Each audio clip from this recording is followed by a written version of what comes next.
안녕하세요. 오늘은 138번째 책을 소개하고자 합니다. 가짜 감정이라고 하는 책인데요. 이 책은 제가 지난해 성탄절 때 이제 안양호스피스 이사장님이신 민 김성주 목사님이 저에게 선물해 준 그런 책입니다.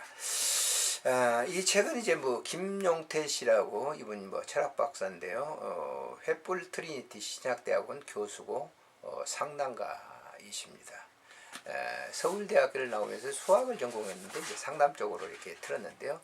그분이 이 책에서 이제 이런 얘기를 하고 있습니다. 제1부는 감정이 나선 우리들의 얘기를 소개한다. 기천과 진영 부부의 사례를 통해서 우리가 흔히 경험하는 감정 조절을 어떻게 할 것인가. 제2부에서는 이들 부부의 상담 과정을 소상하게 보여주고 이 부부의 사례는 특별한 사람들의 이야기가 아니라 우리를 대변하는 것이기 때문에 자신의 마음을 잘 살피며 책을 읽는다면 상담 효과를 볼 수도 있다. 제3부에서는 우리가 흔히 느끼는 부정적 감정의 화, 불안, 두려움, 외로움, 열등감에 대해 보다 심층적으로 살펴본다. 왜 이런 감정이 생기는지, 이 감정이 우리 수치심과 어떤 관계가 있는지 알아본다. 4부에서는요, 감정 조절의 실단계를 소개한다. 부정적인 감정을 잘 조절할 수 있다면 우리 삶을 훨씬 가볍게 편안한 마음으로 살아갈 수 있을 것이다. 5부에서는 이 책에서 다룬 감정에 관한 주요 사항들을 요약하면 10계명으로 정리했다. 감정에 휘둘릴 때나 낯선 감정 때문에 힘들 때보다 읽어보면 도움이 될 것이라 생각한다. 이 책이 나오기까지는 여러 사람들의 도움이 필요했다라고 하는데요. 이 책은 이제 한 그 부부를 대상으로 이렇게 쭉 얘기하면서 우리와 그 밀접한 관계가 있다라고 하는 그런 그 저자의 얘기입니다. 이 책의 이제 차례를 보게 되면 우리가 왜 감정이 낯설까? 첫째, 가정의 달, 싸우는 가족, 어린이날 엉망이 되다, 무력감에 빠진 아내, 상사가 두려운 남편, 자존심을 건드리는 싸움, 비참한 기분, 다른 여자에게 쏠리는 마음, 내가 너무 초라해, 감정을 억누르고 살아온 결혼 10년, 어린 시절에 만드는 주요 감정, 무의식 속의 외로움, 갈등을 무조건 피한 이유, 새로운 부부가 시작되다. 한 부부의 갈등 문제를 갖다가 이렇게 쭉 다루고 있다. 제2부에서는 가짜 감정을 느끼는 이유, 감정을 꾹꾹 눌러버린다. 감정을 느끼면 약한 사람이야. 감정을 피해 일로 도망간다. 제3장에서는요, 감정이란 무엇인가? 감정이 있기 때문에 인간이다. 최초의 감정, 부정적인 감정의 근원과 수치심.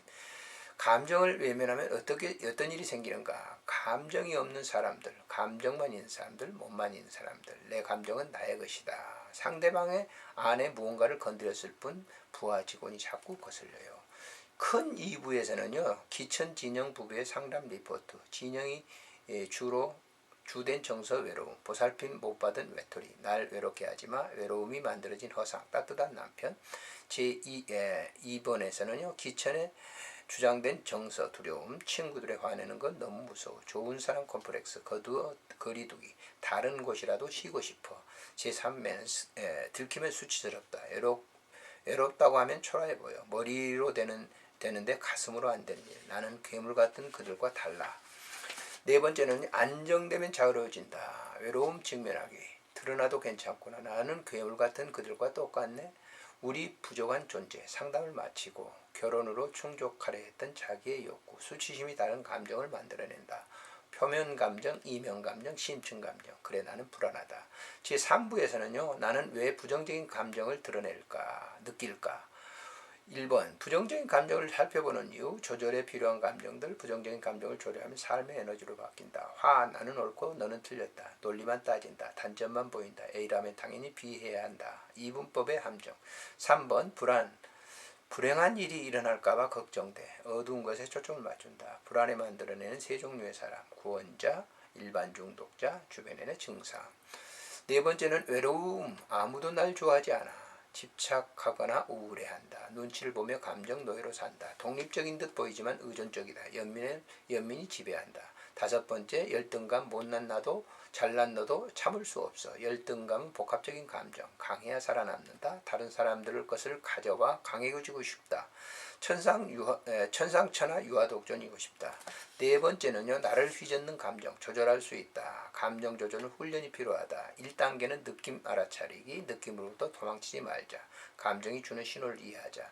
2단계 느낌 표현하기. 계산하지 말자. 감정 자체에 집중한다. 감정을 표현으로 몸도 마음도 풀린다. 지존감이 회복된다. 내 마음속 어린아이. 제3번에는 3단계는 내 인생의 주제 찾기. 드러나는 속마음. 다양한 방어 기체들. 4단계는요, 나를 기피하기. 나는 이런 사람이라. 나의 모습 직면하기. 5단계는 원치 않는 내 모습을 수용하기. 나도 세상도 정의롭지 않다. 실패한 전략. 6단계는 나를 성장시키는 긴 싸움. 피하고 싶은 성장통. 이미 있는 성장 자원에 활용하기. 7단계는 새로운 가치관의 탄생. 더 큰 성장을 위해 포용의 가치관. 제5부에서는요, 감정 조절을 도와주는 10계명이 있는데, 감정 조절 도와줄 사람이 필요하다. 첫 번째는 1계명은 오늘 내 기분이 어쩌는지 물어본다. 두 번째는 불편한 감정을 환영한다. 세 번째는 부정적인 감정일수록 표현을 한다. 네 번째는 내 감정은 나의 것임을 명심하자. 다섯 번째는 언어에 예민해지자. 여섯 번째는 감정이 주는 신호를 읽는다. 일곱 번째는 감정 조절의 7단계로 익숙해진다. 여덟 번째는 작은 존재임을 인정한다. 아홉 번째는 할 수 있는 것과 없는 것을 구분한다. 열 번째는 가치관을 바꾼다. 그리고 마지막 에필로그로 이렇게 책을 마치고 있습니다. 사실 우리가 이제 감정과 육체, 이게 감정 속에 내적인 것이잖아요. 그러나 그것이 이제 표출될 때 어떻게 표출되느냐 하는 것 참 중요한 것이죠. 그래서 감정 조절이 참 중요하다라고 하는 것을 이 상담에서 찾아볼 수가 있죠. 이 책에서 볼 수가 있습니다. 한번 이 책을 일독해 보시면서 나의 자신의 그 감정 속에 있는 부분들을 한번 살펴보는 것도 가정사에 또 이 사회 삶에 매우 도움이 되리라 생각이 됩니다. 안녕히 계십시오.